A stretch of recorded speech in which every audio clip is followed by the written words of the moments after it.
Baik, Assalamualaikum warahmatullahi wabarakatuh. Baik, pertama-tama perkenalkan nama saya Mahbubi dengan NIM 20509740998, di mana pada video kali ini saya akan meresum jurnal artikel untuk memenuhi tugas mata kuliah komputasi awan.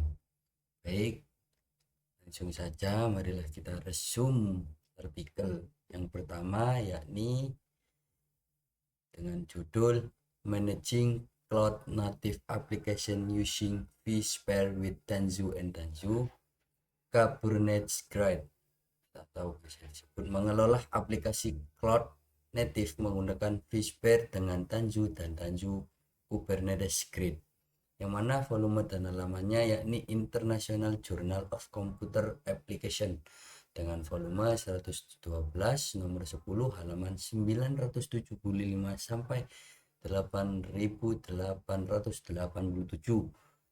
Artikel ini terbit pada tahun 2024 dengan nama penulis Vedran Tekic dan Andriano Babnjak. Tujuan daripada penelitian ini yakni menganalisis platform cloud native VMware dengan tujuan untuk menguji secara komprehensif arsitektur, elemen teknis, dan efektivitas VMware Tanzu dalam memfasilitasi aplikasi terkontainerisasi serta mengilustrasikan tantangan dan keuntungan dari strategi implementasi brownfield dan greenfield.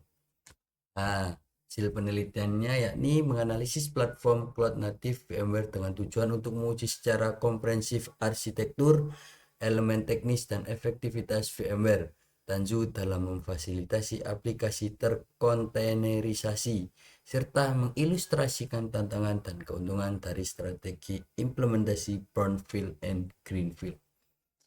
Mana dari kelebihannya yakni integrasi kuat, mengintegrasikan Kubernetes langsung ke dalam vSphere with Tanzu ya. Yang kedua ini skalabilitas multi cloud, menyediakan runtime Kubernetes yang seragam dan dioptimalkan untuk implementasi multi cloud Tanzu Kubernetes Grid. Penyimpanan dinamis, mendukung penyimpanan persisten storage untuk kontainer melalui integrasi dengan VMware Cloud Native Storage. Mana dari kekurangan yakni biaya tinggi, membutuhkan biaya awal yang substansial, kurva pembelajaran menuntut kurva pembelajaran yang signifikan bagi tim TI, ketergantungannya vendor, potensi adanya ketergantungan pada ekosistem VMware vendor lock-in. Baik, selanjutnya kita akan berlanjut ke project nomor 2 yang resume artikel yang kedua ya. Langsung saja dengan judul Adaptive Green Cloud Application Balancing Emission Revenue and User Experience Through Approximate Computing.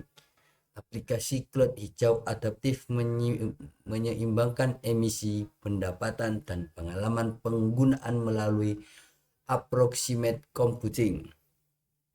Volume dan halamannya yakni Future Generation Computer System, volume 176 2026, artikel 10.108.143 tahun 2026, yang mana penulisnya yakni Monica Vitali, Philip Wisner, Kevin Crouch, dan Roberto Gandola.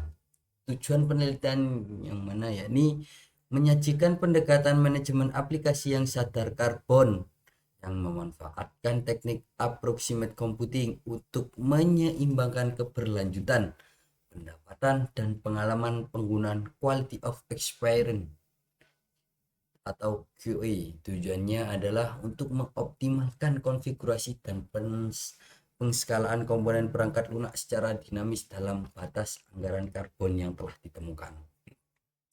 Mana ada metode pendekatan yakni approximate computing digunakan untuk menukar presisi komputasi demi efisiensi lingkungan. Ini dilakukan dengan mendukung definisi implementasi atau modalitas eksekusi alternatif untuk alur kerja aplikasi, memungkinkan penyesuaian fungsionalitas di runtime. Luar arsitektur adaptif efektif menggunakan dua komponen utama. 3. Energi budgeting estimator mengkonversi anggaran karbon tahunan menjadi anggaran energi per unit waktu berdasarkan intensitas karbon, grid listrik real time, dan perkiraan beban kerja. AXC Aware Deployment Optimizer menghasilkan rancangan penerapan yang menentukan versi komponen mana yang akan digunakan dan faktor penskalaan yang diperlukan untuk memaksimalkan KOE atau penerapan sambil mematuhi anggaran energi.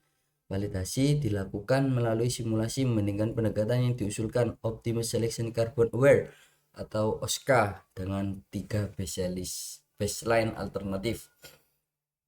Hasil dari penelitiannya yakni multi objektif optimasi mampu mengolah masalah optimasi multi objektif secara bersamaan mencapai hasil yang mendekati optimal. Adaptasi granular memungkinkan pemilihan konfigurasi yang berbeda untuk komponen individu, memberikan adaptasi yang lebih granular dan efektif dibandingkan dengan pendekatan baseline seragam. Koreksi adaptif pendekatan ini mitigasi kesalahan estimasi energi dengan penghitung ulang anggaran karbon yang tersisa secara reaktif pada setiap slot waktu, mungkin koreksi adaptif dari waktu ke waktu.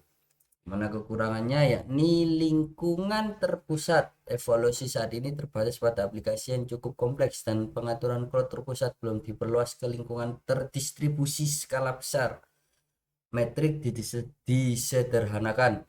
Metrik KOE dan pendapatan digunakan saat ini disederhanakan dan abstrak, memerlukan model spesifik domain di masa depan.